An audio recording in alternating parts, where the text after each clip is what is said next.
Hey, what's up? Coffee Conversations with Greg J is on. Been a minute, huh? Yeah, took a little break. Been like really busy around these parts, but we are still dedicated to giving you information, inspiration from a globally, culturally relevant perspective.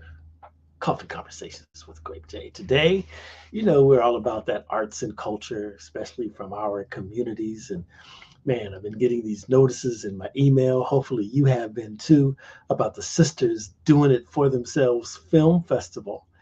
That's right, Black Hollywood Educational Resource Center at it again. Sandra Evers-Manley is here. Let's see here. Good morning. Well, good morning, Greg. It's always an honor to be with you and your incredible listeners. It's Yay, so thank great to be here. thank you. Wow, look, now they say we outside. The pandemic is over or not, Or but not, right? right, Be or careful, everybody. be careful, everybody, right?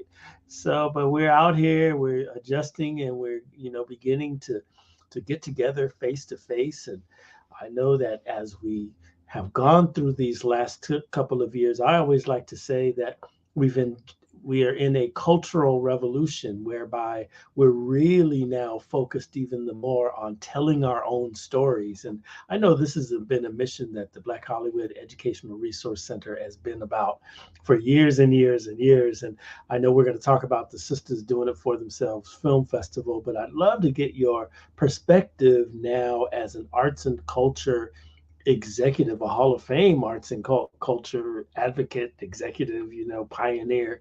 What is your take now with what we have to do to tell our own stories? Well, thank you, Greg, and thank you for making me a pioneer.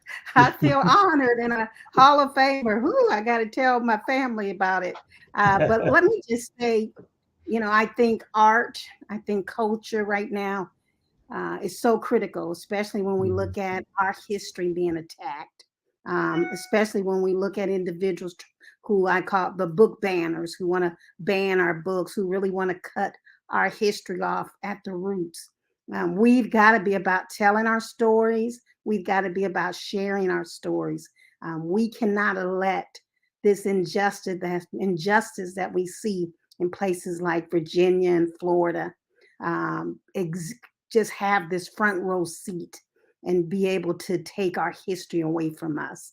And so it's important for us to tell our stories. It's important for us to share our stories. And it's also important for us to push back that our stories are not forgotten, our history is not forgotten. And so this work that we do, it's about purpose to make sure that we help creatives get in the film and television industry, that we help support the arts no matter where we are in the world. As I serve my post as the board president for the Arts Council for Long Beach, I've been able to travel to Sacramento and participate in some really strenuous advocacy for the arts. And along with hundreds of other arts and culture organizations across the state, and I see where the government is really trying to make sure that a funding is there for arts and culture organizations, particularly for arts and culture organizations of color serving African American and other underserved communities. Uh, is your How do you see now the new creative economy, kind of blustering out in these post COVID, post George Floyd days? Well, I think a couple of things, Greg. First, let me just say I still don't think we see enough funding for the arts. I still think in a lot of our schools, art is missing. And so we need that. Our students need it to help feed their soul, to help them create and tell stories, to bring about great art pieces. We just had in February our Youth Diversity Film Festival. And this year, that festival was painful. It was joyous, but it was painful because young people used art to express what was happening to them. A lot of the films dealt with mental health. A lot of the films dealt with bullying, cyberbullying in particular. A lot of those films dealt with girls who were being harassed. And so it is art that they were able to pull out the pain, but also find healing. And so I believe that we've got to continue to put as much money as we can in the arts. The other thing I think we've got to do is we've got to recognize our creatives. And so I think, right now there's a strike going on in Hollywood with the Writers Guild, and those writers deserve to be paid. And so I think it's important for us to understand what are some of the dynamics that are happening. The other thing I will say that in our local communities, so many of our after school programs have been cut. So many of our after school programs can't bring in art programs. And so it's important for us to find ways to counter that. And so I believe post COVID, when we had so many people who were isolated, that it really impacted mental health, especially even greater among young people and children. And one of the best places to help bring about change is through the arts, whether it's dance, whether it's through fine arts, or in our case, filmmaking and more, music. So we cannot underestimate the power of the arts. The other thing that I will say in the case of filmmaking, people judge us based on the images they see or do not see and how those images are portrayed. I can remember going with a friend, and we went overseas to several countries, and they continued to ask him two questions. Are you an athlete? Are you a rapper? Mhm. That was their image Wow. of Black men in many countries, because those are the images that they see on a regular basis. And so Mhm. that's why the work that we do, we believe is so important, that we want to make sure people see us in all kind of dimensions, all kinds of careers. We want them to see the Greg J's of the world. Mhm. And that's why those perspectives and lens is so important. Mhm. Very, very profound. Now, in this work, one thing that I've seen, I do see significant amounts of money flowing through in the name of arts and culture, particularly in California. I think Governor Newsom, I do have to give him props because I see it for myself, right? It's like he's putting this money out there. But I really do wonder, down here on the ground, are our communities receiving their fair share? And before I tell this little story here, I will say that I participated in a grant panel for the California Arts Council, and they were very intentional in that as we reviewed the various, grant proposals, they were very intentional in like really seeking out arts organizations and artists of color, filmmakers, visual artists, museums, galleries, the whole shebang. And it was a very interesting exercise, but I do wonder, is the money really reaching our community? Now, I was at Crenshaw High School in Los Angeles not too long ago, and they have a beautiful, you hear me, beautiful 20 plus $1 million auditorium performance venue. That place is fly. Okay. But the funding is great that came out through a bond issue, but now, they're hard pressed to find the funding to get instructors to teach the young people about the craft, right? Venue operation, the, drama, when I was a kid, we had drama class, those types of things. And I thought that was really, really interesting. And so that's why it begs the question, do you think that even though there's money flowing, are we getting our fair share in Black and Brown communities? And if not, what do we need to do to advocate to make sure? So let me just say there's always room for improvement. And I Mhm. think, when I was in the giving world before I retired, I think I hadn't retired before I was on here the last time, but I'm now retired. But one of the things in the giving world is really about access. Sometimes when we look at, and I like to refer to some of our mom and pop nonprofits, those nonprofits who are on the ground doing the real work, being that safety net. A lot of those groups do not have the access to get to some of these institutions who are giving money. And so, Mhm. unless those institutions are down there seeing who are doing the work, sometimes we don't see the kind of outcome of these groups getting some of those grants.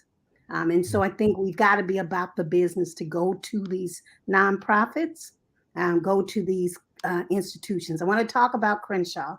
Mhm. I've seen the facility, and it is amazing.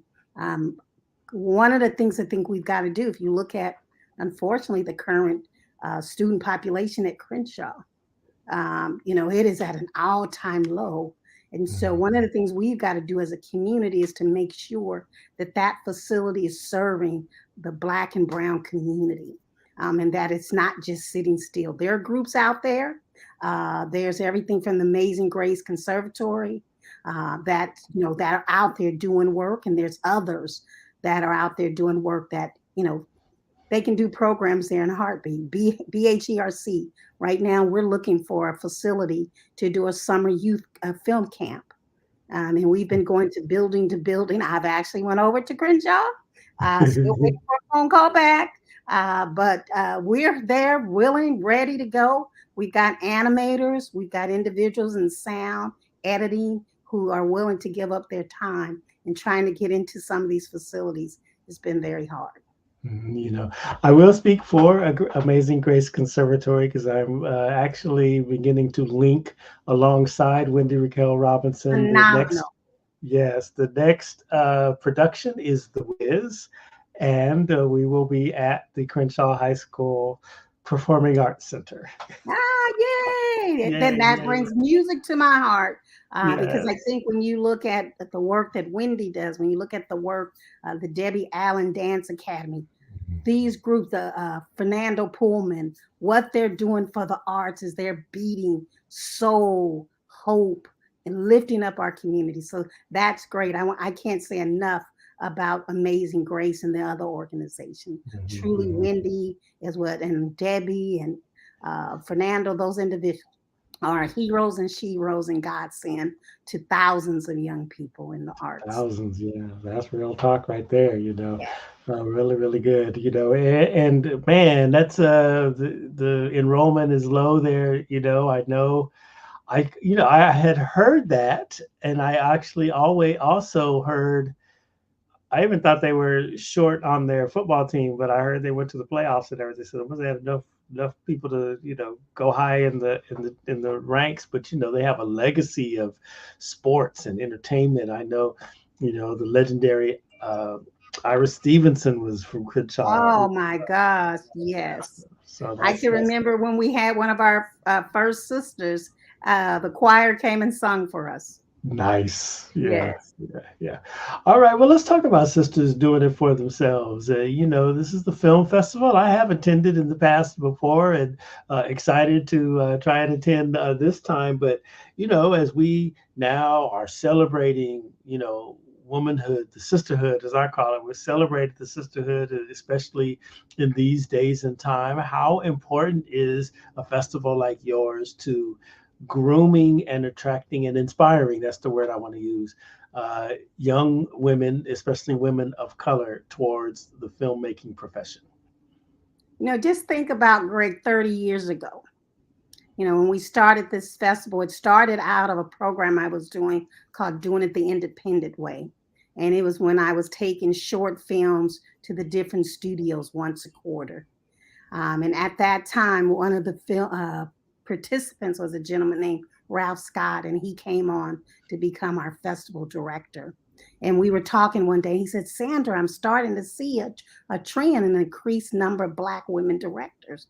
But we Mm. continue to hear from Hollywood. I said, we continue to hear from Hollywood. They're not there. And so he and I looked, and I said, hey, Women's History Month is March. So going forward, every March, we're going to do this film showcase. And we started it 30 years ago. And I will just tell you, we've had some phenomenal women who have screened their films. Emerging filmmakers, seasoned filmmakers. We've had everybody from Gina Prince Bythewood, Casey Lemons, Ava DuVernay, Lena Waite. Our goal was to provide a format, a forum where Black women could show their films, where they could have dialogue, where they could create a community. And what we have seen over the years, it has grown. We wanted no one to tell us that that talent did not exist. I will tell you this year we had over 1,063 submissions. And so I will say we have incredible students coming out of the film school. But Greg, I'm proud to tell you we've got a young lady out of Long Beach, individuals who are doing films in their garages.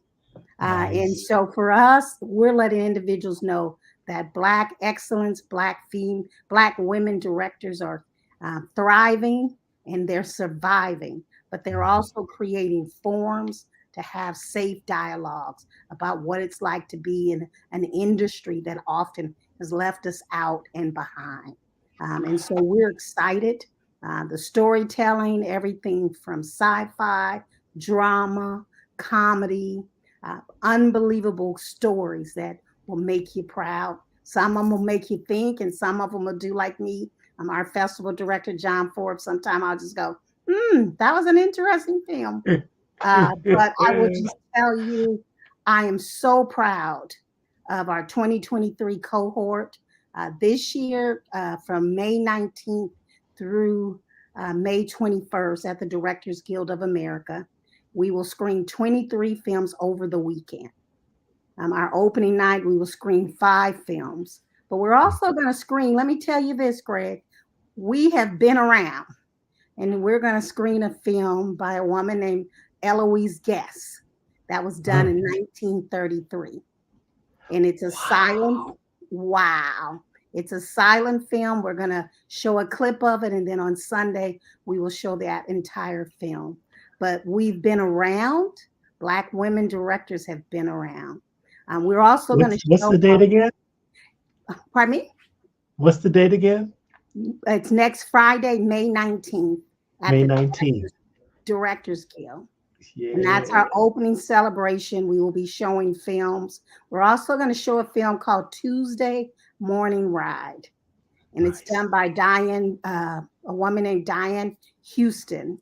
And Diane, unfortunately, but unfortunately, she's the first and today still the only Black woman ever nominated in the short film category. And if you want to see a tearjerker of a film, a powerful film, we will be showing that on Friday night as well, along with some of the short films by the emerging Black female directors. Ooh, I And love then, this. and then on Saturday morning, we kick off at 9 o'clock, and our first panel is called Where Are They Now?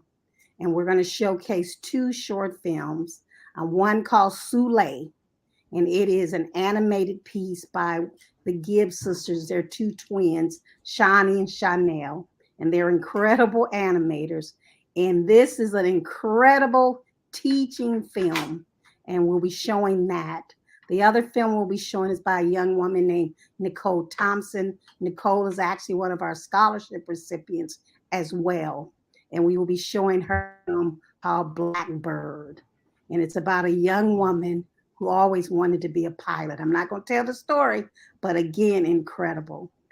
After those 2 films are shown, we have a panel called Careers in Hollywood. And individuals will be able to see Black women just like them. We've got Bobby Banks, who's the first Black sound editor. She will be talking. We've got several of our Black women who have worked in the executive suites who will be talking. We've got a Black locations manager. We got a Black woman who is in the makeup and costume who will be speaking. Following that panel at 10:50 to 11:50, we have a panel directors on directing. And we've got several of our Black women directors who will be talking about directing. And then from there, we go into several more short films that individuals will be able to see. And then on Sunday from 3 to 7, we close out with several short films that are powerful, that are incredible, and they're all done by sisters who are doing it for themselves. And we are inviting the community to come out to help us uplift these young women, to say we're behind you. We have been, here's one of the tragedies, Greg, that I have found through this process. We have been trying to go into schools to say, hey, we want your students to come to get this information. We want to provide, if we've got to provide buses, if you have 75 kids or more, we're willing to help. And it's just been unbelievable, some of the blocking are just saying, oh, we can't do that. That building is not approved for us to take our key. It's just been unbelievable, some of the things we've had to go through. And for us, it's about the information. It's about the Wow. inspiration. And that's what Sisters is all about. You know, Nicole, for example, said, I always wanted to be a filmmaker since I was 13. I had another filmmaker say the other day, Sandra, Sisters was the first place I got to see my film on the big screen. And you have no Nice. idea what that meant. Or another young woman said, several of the women directors who were in the business, they took me in and mentored me, let me shadow them for the day. And so this is truly a celebration, but it's also to let people know that Black women directors are thriving, that they're here, and that we want to see more of our stories told in Hollywood and beyond. I'm really loving this. I'm so inspired. I'm not a sister, but I'm down with the sisterhood. Well, I we mean, want this is you to really, come. It's really open good. to it's open to everybody. It's Mhm. open. We just felt 30 years ago we were not seeing the number of Black women being highlighted and showcased, and we felt it Sure. was important. And we still believe when we look at the statistics, there's still much more room to be done in Hollywood. And even when Mhm. our filmmakers, if we look at Gina Prince Bythewood, was our first filmmaker who we gave a scholarship to when she was a student. And then we Mhm. showed two of her films in Sistas. What she Wow. did with The Woman's King, you know, still box office success, global phenomenon, still Sure. have to fight for the right to be treated just like those who don't look like her. Wow. Wow, that's really, really something. Well, let me ask you this, going back to the schools and the buses and everything. I mean, is it too late? Or, if I can be of assistance, I think I know a couple of schools. And what's the age group? Let me say it. So Let me I start would there. encourage for this festival because these are some very creative young women, high school on up. Okay. Yes. And so if you want to reach out to me and let us have a conversation, our goal is, we've had a number of people said, hey, Sandra, I'm in New York. I'm here, but I'll provide a scholarship. I'll pay for 10 students. So if there are individuals that have interest, more, let's have that conversation. All My right. You got goal to is, do is it. let's fill the seats. And I will Mhm. tell you, no one will be disappointed. That's right. Oh, I love this. I love it. I love it. I love it. Now, let me ask you this now. Uh, Outside of this formal setting, I sure would also like to talk to you about, film showcases, panel discussions like this, maybe like in Long Beach is interesting. I would love for you to say the name of the person from Long Beach for us so that I could amplify her name across the Arts Council for Long Beach and everything and let the people know. I'm sure the mayor, our first Black mayor, Rex Richardson, had a meeting with him today, and talking about Okay. arts and culture and everything. And I'm sure he would like to know who this young star is coming out of his city, so that we can send her vibrations of peace and love. Absolutely. And I think the city would be very proud of her. This is not her only film. That's Oh, what I'm nice. excited about is that, we've got to continue to provide access and visibility to and for these filmmakers. And her name is Britt Banks. Britt Banks. All Britt, right. Britt Brit, Banks, straight out Banks. of the beach, Yes, LBC. there you Good go. stuff. Yeah, nice, nice, nice. Now, now we you kind of touched on it early on, the writer's strike and everything. And I thought it was, it's a different day now. And as I Mhm. look at, the reasons, their touch points on why they are on strike. It's a different day, and even in the music business, the economics are certainly different now with streaming and thus and so. And so I would imagine that writers, like just like music artists, their paychecks are a little smaller and everything. But what really caught my attention was, they pointed out AI as kind of a hindrance or a threat to, the future of their work. And with Mhm. AI taking over everything right now, I gotta admit, I'm in the back lab messing around with it too, trying to see, what can I create with this, with this new, or not so new, but new technology. How do you see AI taking over, for good, for better or worse, the film industry? So I think it goes beyond the film industry. I have a friend of mine out of Washington, D.C., and he recently sent me a book that he did, and it was all totally animated through AI. Wow. And for me, he was excited. That's great. That's wonderful. And I said, wow, what about the artists who paint, draw, sketch? If everybody goes to this AI to do this, that impacts our artists.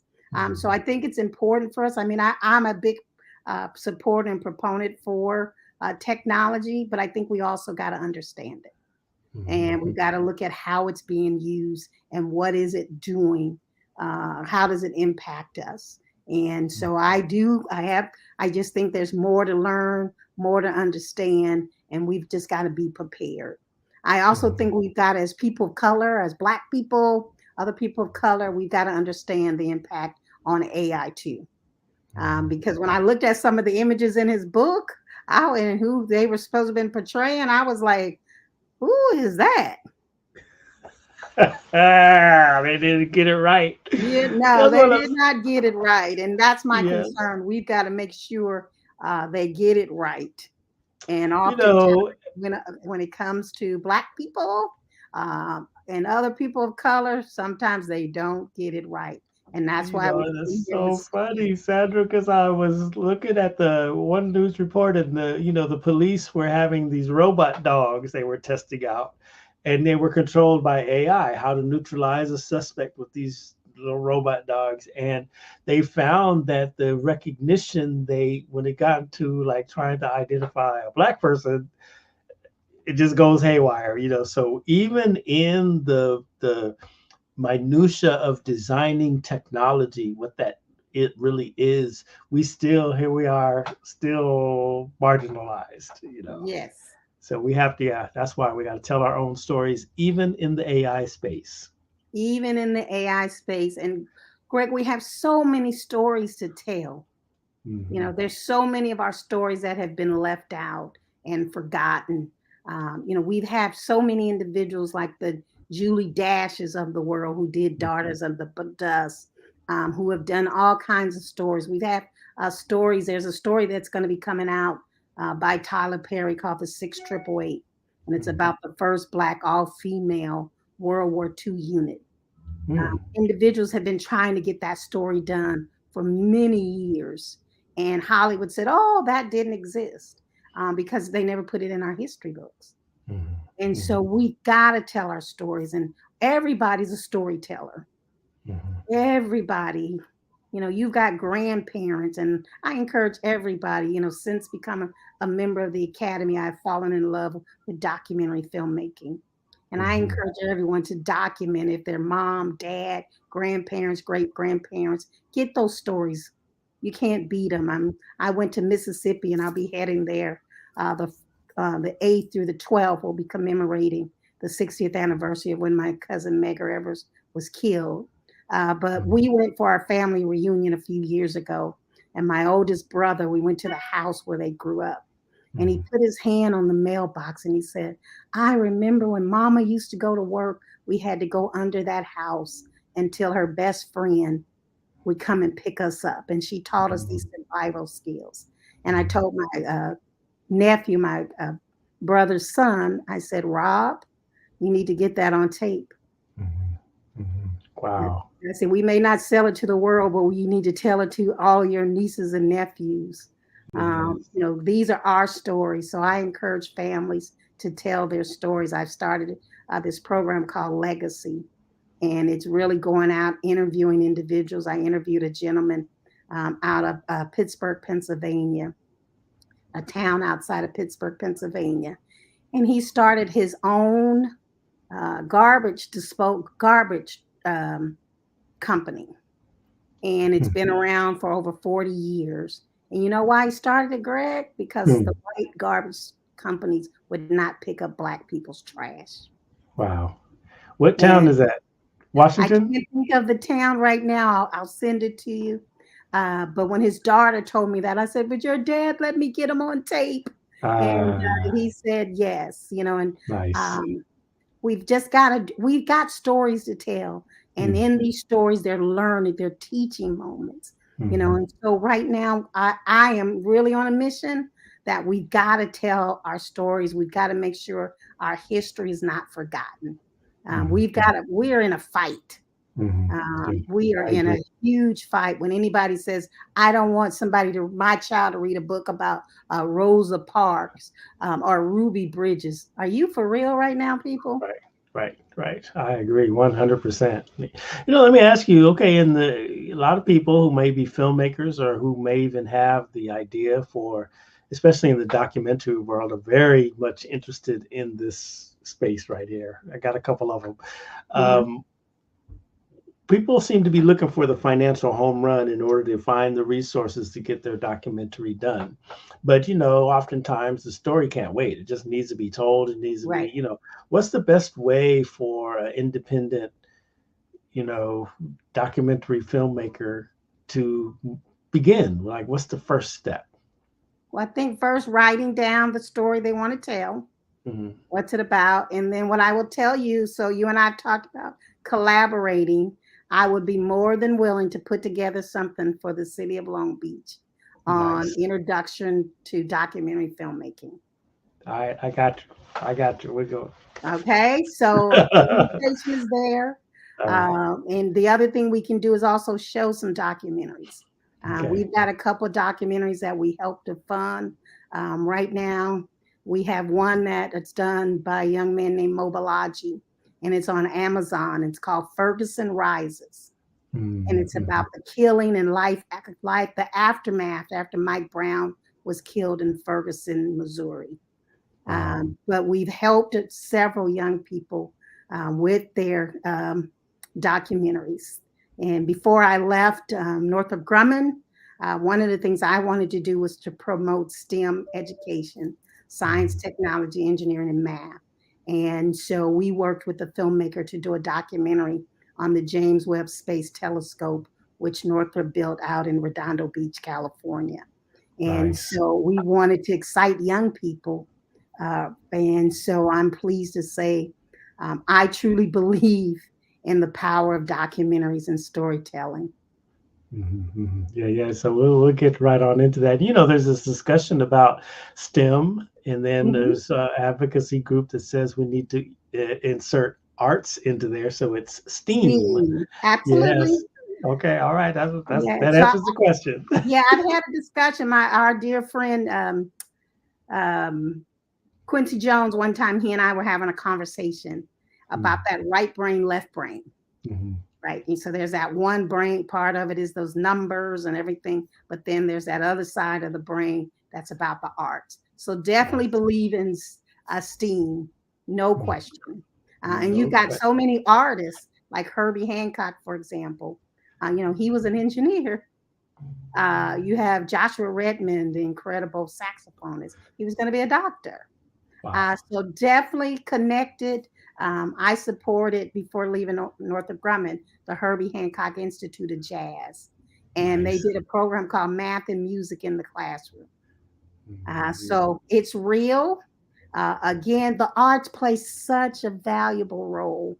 We work real close, for example, with Washington Prep High School in Los Angeles, and they have an incredible teacher named Mr. Daryl McCain, and he teaches filmmaking. And he Wow. often tells a story of how, for example, this year we were going to still do our programs online. And he said, Sandra, my kids need to be able to get into a theater to see that they're creating something that's important and special. And Greg, if you would have seen those young people, we did it at the Pacific Design Center.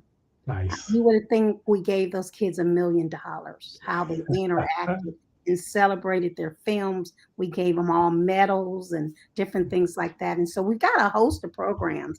Mhm. Sisters are doing it for themselves. This is our 30th year. It's our longest running program. I actually started this program before starting Black Hollywood Education and Resource Center. Yeah, yeah. I'm thinking you mentioned earlier that maybe you were still at Northrop Grumman when we last spoke. I think you might be right. Look, all my friends are, okay, I'm retired now.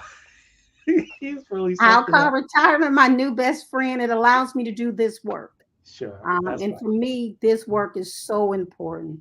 When Mhm. we go into schools, to hear young people talk about, I want to be a filmmaker, or when you hear a young man or a teacher say, this program saved this kid's life, Mhm. that this kid got out of a gang because they were able to get a camera in their hand and see what they were able to make and create. So I truly believe in this work. I want little Black girls and Black boys to see themselves on the screen, but I want to see them in a multitude of images and how they're portrayed. And oftentimes, those images have not been kind to Mhm. us. And that's why we've got to be behind the scenes. That's why sisters are doing it for themselves is so important. We've got to be behind the scenes, helping to direct, helping to write, helping to shoot, how we look on screen, and different things like that. Mhm. Mhm. All right. What's the date of Sisters for Themselves, doing it for themselves again? So it's our May 30th 19th? anniversary. Sisters are Yeah. doing it for themselves May 19th through May 21st at the Directors Guild of America. We're taking over the Directors Guild for 3 days, and that's Nice. why we want to fill it up.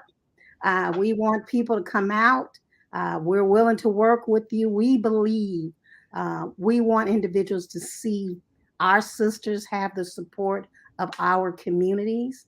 And we also want people to understand that we have diversity within our communities, and we're going to see diverse storytelling and diverse directing. So, May Nice. 19th to the 21st, it's our website is bherc.org,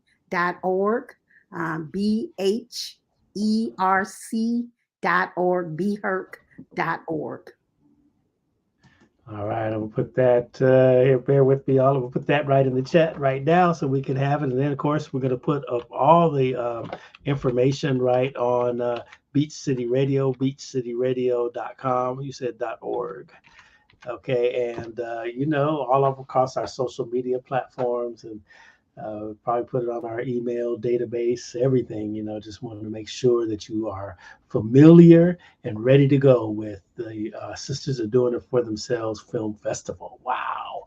I'm so excited to talk to you today. There's so much more I want to chat with you about because, man, it's the industry is changing so much, and then also access to the technology I think is easier now, where people are shooting films on their iPhone. You're right. You can use this phone. Yes, and so that's a lot of opportunities out there. I mean, yeah, you want the big studio stuff and all that there. That's the, I guess, the upper 1%, but you still have these stories in our souls that need to be told, especially from our perspective. So you need to go on and get out there and do it. BHERC.org is a good resource to find out information. That's for sure.